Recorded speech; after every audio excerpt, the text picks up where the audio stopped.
Battles came, and the banner of Islam continued to rise. Then came the day that would seal his legacy forever, the Battle of Uhud. On the battlefield of Uhud, chaos broke out. Muslims initially gained victory, but confusion spread when archers left their positions. The enemy attacked from behind.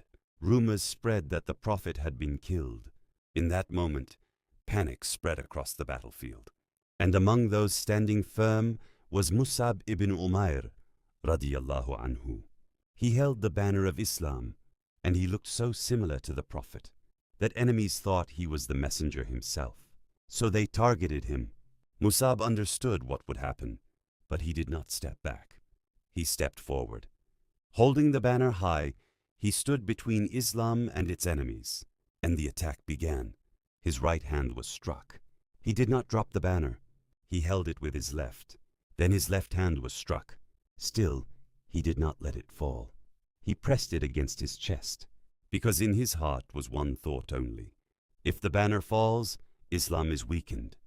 And so he stood until his final breath, until he was struck again, and he fell upon the sands of Uhud.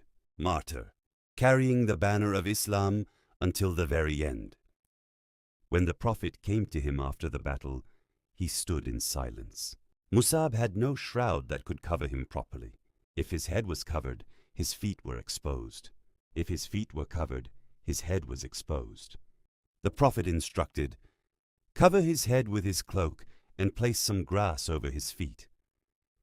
Then he recited, "Among the believers are men who have been true to what they promised Allah." Al-Ahzab 33:23. And there lay Mus'ab ibn Umayr Radhiyallahu Anhu, once a prince of Makkah, now a martyr of Uhud, a man who gave up everything for Allah and gained everything in return. His story did not end in loss.